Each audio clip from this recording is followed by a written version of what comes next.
Exit போல் கருத்து கணிப்பு. கண்டவனும் கருத்து சொல்ல ஆரம்பிச்சிட்டான்.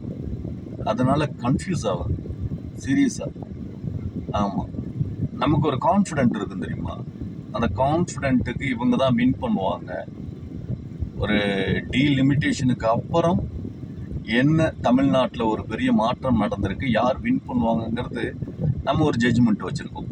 யாருன்னு இல்லை, டிஎம்கே தான் வின் பண்ணுங்கிறது தான் நம்ம ஜட்ஜ்மெண்ட். அதெல்லாம் இவனுங்க மாற்றி அமைக்கணும் அப்படின்னு சொல்லிட்டு இவனுங்க கருத்து கணிப்பு.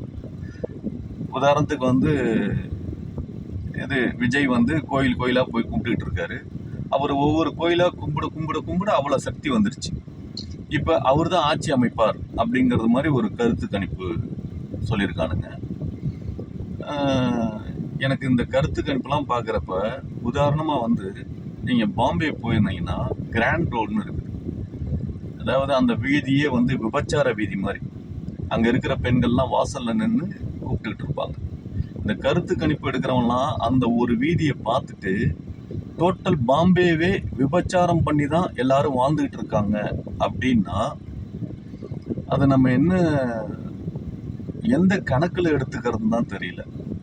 இதெல்லாம் விட ஒரு ஹைலைட்டு சீரியஸாக இந்த கருத்து கணிப்பெல்லாம் நம்பாதீங்க அப்படின்னு நான் சொல்கிறதுக்கு என்னென்னா,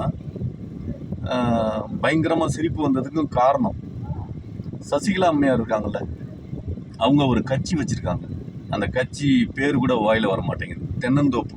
ஆமாம், அவங்க சின்னம். அவங்க 180 சீட்டு எடுத்து ஆட்சி அமைப்பாங்க அப்படின்னு யூ நியூஸ் அப்படின்னு ஒரு சேனல்காரன் அவன் கருத்தை போட்டிருக்கான். இந்த கருத்து கணிப்பு எடுக்கிறவங்களெல்லாம் சீரியஸாக சொல்கிறேன், இவனுங்களெல்லாம் பெத்தாங்களா இல்லை பேண்டாங்களான்னே தெரியல. உங்களோட கருத்துக்களை சொல்லுங்கள். ஆமாம், முடியல, என்னால் முடியல.